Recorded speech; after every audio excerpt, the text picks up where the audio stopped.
Welcome to PHP blog website development course.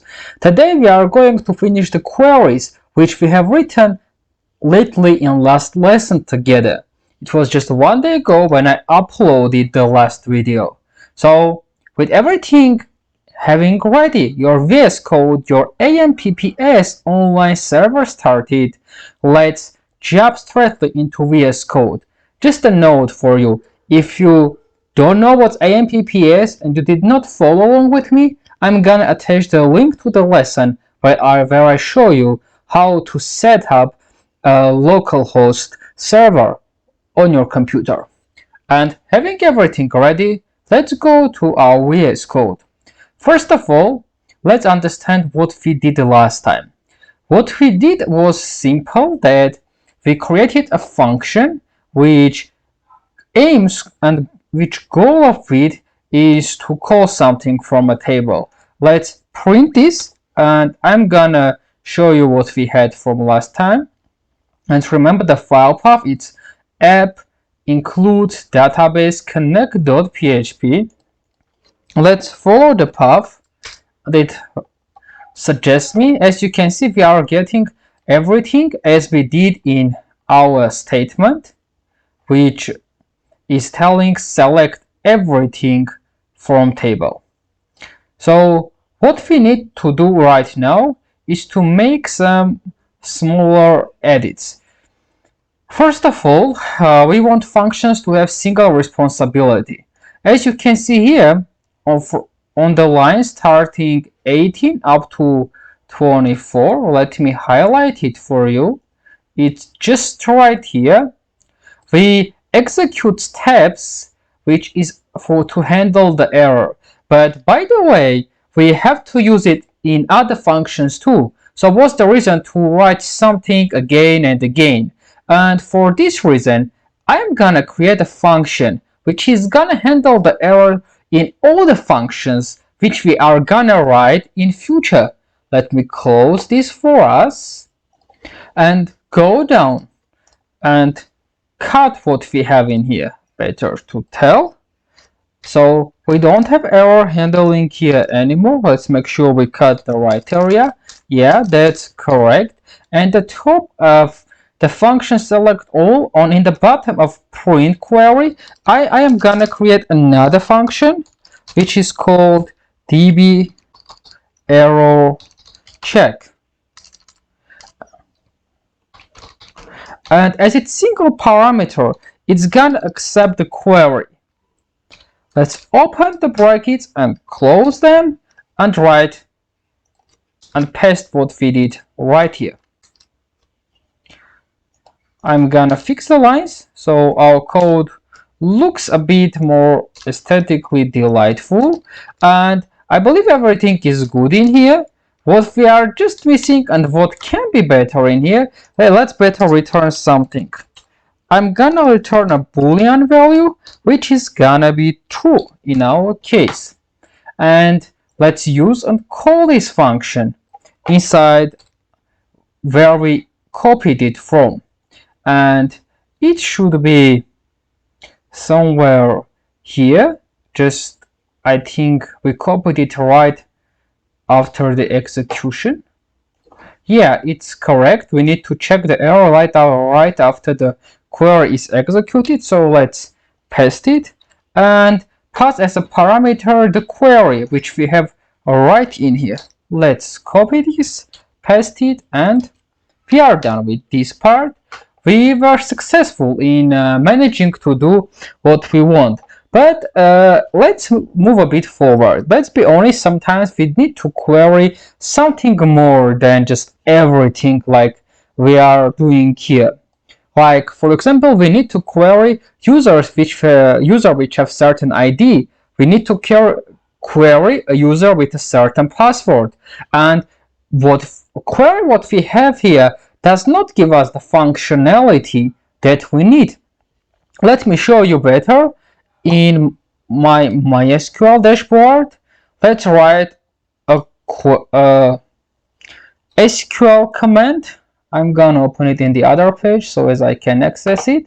You can see here that we do select everything from users where if we are using this statement just without where. So let me clean this, and this statement is gonna return everything we have, but that's not actually the goal. Sometimes we need to be picky and tell, for example, where username is equal to cat. Let's see what we get. Yeah, we got as an answer just in here a username which user which has a username of cat. So basically that's the reason of queries we are doing.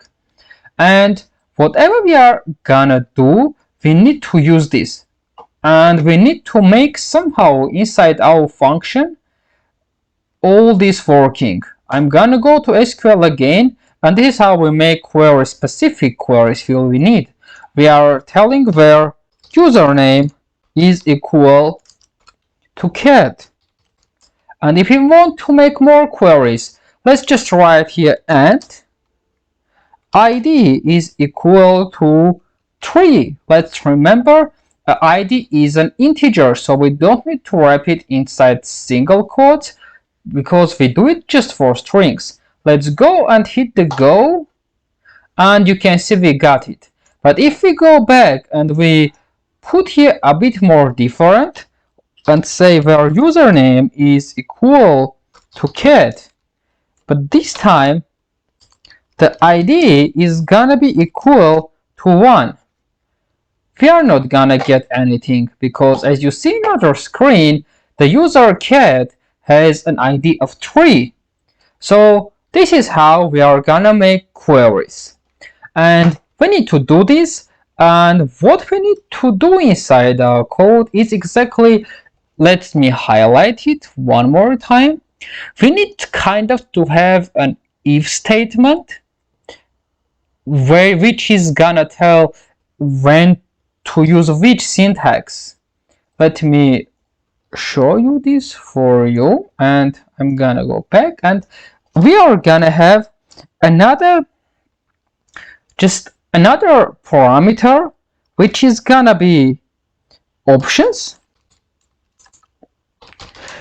which is gonna hold a value. It's gonna be an array of objects, but this parameter needs to be an array. That's why let's give it a default value. So if even in a case when we don't have any options and we want to grab everything from a database, we still don't get any error because of missing parameter. That's why when initializing them, we can give them default values. In our case, it's just an empty array.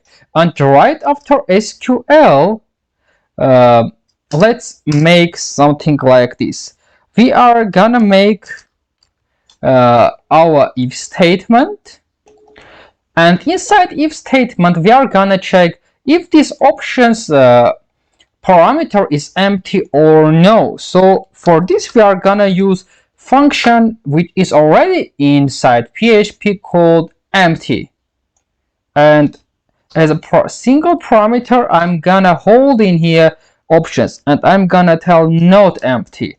So what we say here, if options is not empty, just do this and only continue to do the rest of the code. And let's write here the following options. To first of all, let's initialize a variable called e, and let's give it a number of 0, because right below we are gonna run for each loop. We are gonna say $options, which is our parameter, as $key, and we are gonna use keys and values, both of them, $value. And I'm gonna open and close my brackets. But before we go on, just on the top of everything, I'm gonna create an example of options variable. I'm gonna make it an array of objects and give it some of them. For example, username is gonna be cat, and ID is gonna be 1. Let's say better 3, because in our case it's 3. Let's say 1 to 1. So as we can see that we are doing what we are doing is correct. And right after that, let's write the following. We are gonna do if our e variable, which is just on the top on 13th line, is strictly equal to 0, which means that it's our first array, our first object inside the array. We are gonna do following. And if no, let's do what's gonna be in else. And right out inside the for each, after each loop runs, I'm gonna increment e with one more value. So this first option runs only one time. So here is what we're gonna do. We are gonna take our SQL and do the following. I'm gonna paste it right in here and start concatenation. And here is how concatenation is gonna be. We are gonna say where, and this is what we have done together right several minutes ago. And I'm gonna continue by typing the following, where our $ key is equal to $ value.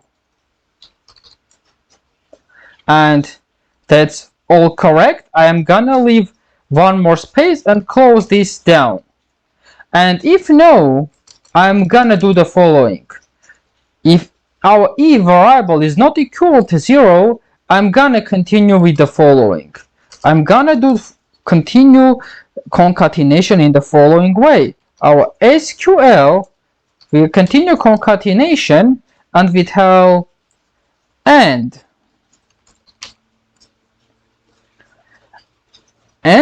we follow and we give the same rule. So this is the basics of the understanding for you. Let me show you in our SQL commands what we have done recently together. So what you see in here is a standard structure. If you want to give parameters, as we have talked several minutes before, we are first of all we give where, and with our username is equal to cat, and if we have other parameters, they are gonna follow each other by using and. So if our first parameter did not use where, our code wouldn't be working successfully.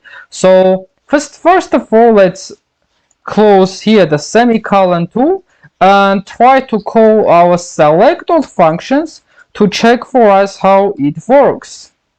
Let's go a bit below. We are gonna use select all users, and let's remember that we have created a parameter called options. I'm gonna move it a bit below. I don't actually need it in here, and I'm gonna paste it right here, and I'm gonna pass options as our second parameters. And let's go and check the page and understand what we got. We get an error on line 47, and let's see what happens in there and fix the problem.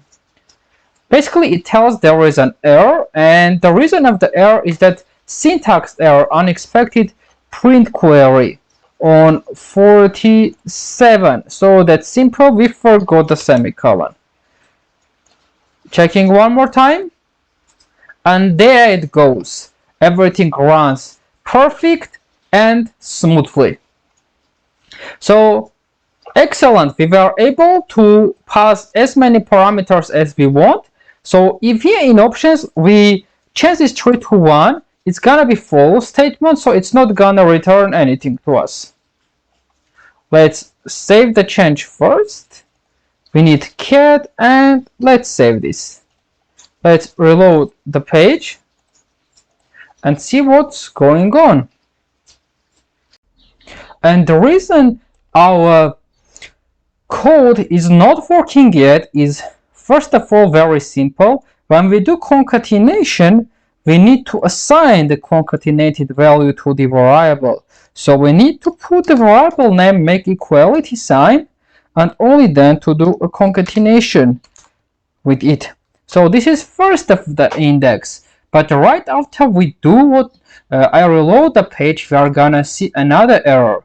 Let's do it, and you see that unknown column cat in where clause, it sees cat as a column. And if we go to our SQL queries, you will see that inside our query, our cat is into single quotes, whereas we don't have those single quotes right inside when we do this concatenation. So let's fix this. And to do this is very simple. I'm gonna add another if clause right into the foreach, and I'm gonna check if the variable that we are using is numeric. Basically what it's gonna check, it's gonna see if it's a number or no, and there I am gonna put our value. And after putting the value, I'm gonna put also exclamation mark, which says which basically means do the following actions if our value is not a numeric value. So here is what we are gonna do. We are gonna say that the value is a Q, and we are gonna wrap it into single quotes. For this we are gonna do 2 double quotes, in the middle a single quote, concatenation $sign value, and we are doing again concatenation, and again to add single quote we need to wrap it into double quotes. Let's save the following and reload the page, and it's not gonna have even any single problem. As you can see, that's it. We were able to give options to our query with the following code which we have created together. And now if I change it to false or the ID, we have ID 1, but the username of the user with ID 1 is not a cat, so it's not gonna return us anything. As you can see, everything works and everything is correct. I'm gonna still leave these options variable, and I'm gonna make another function which is gonna select just the one user. And for this I'm gonna copy this function and paste it here. Just call it select one, and instead of fetch all in the end, I'm just gonna fetch it, which basically means that it's gonna fetch just only one user. But before we do this, let's make one more and smart and simple transformation into our code. For this reason, I'm gonna go to our database, and I am gonna add an option inside our main PDO connection variable.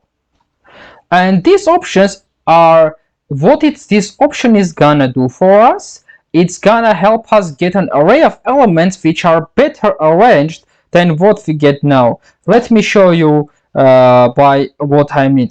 So here we print it.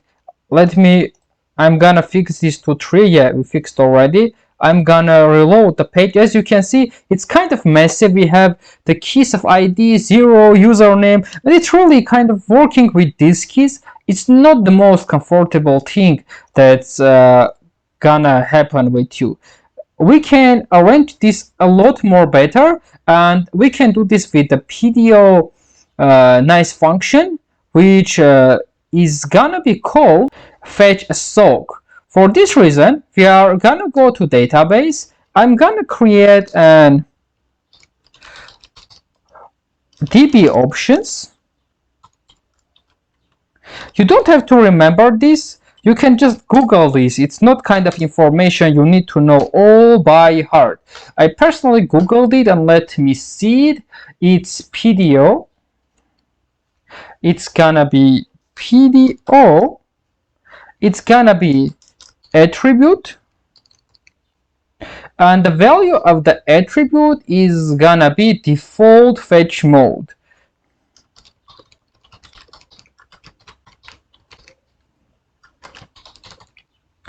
And here's the value that it's gonna take. It's let's again refer to PDO, and it's gonna be fetch a sock if I'm not mistaken. Let me check this out too. Yeah, it's fetch a sock. ASSOC. And if I reload the page, I think I will get array with better results, but let's first make atone for our mistakes. And last of all, we need to add these options too here after db pass before we can talk about any change. Otherwise, it's just a variable we have created and it does not make sense for the program. And if it's done, let's check this out. Yeah, we are getting better key values. You can see ID, username, email, password, creations, and admin. Right, we have done it, so it's better for us to work with. And that's it for today's lesson. Tomorrow we are gonna do an insert function. If you have questions, again, don't forget to leave comments, and if you have suggestions what you want to study about PHP, you're welcome to leave in comments too. So see you later.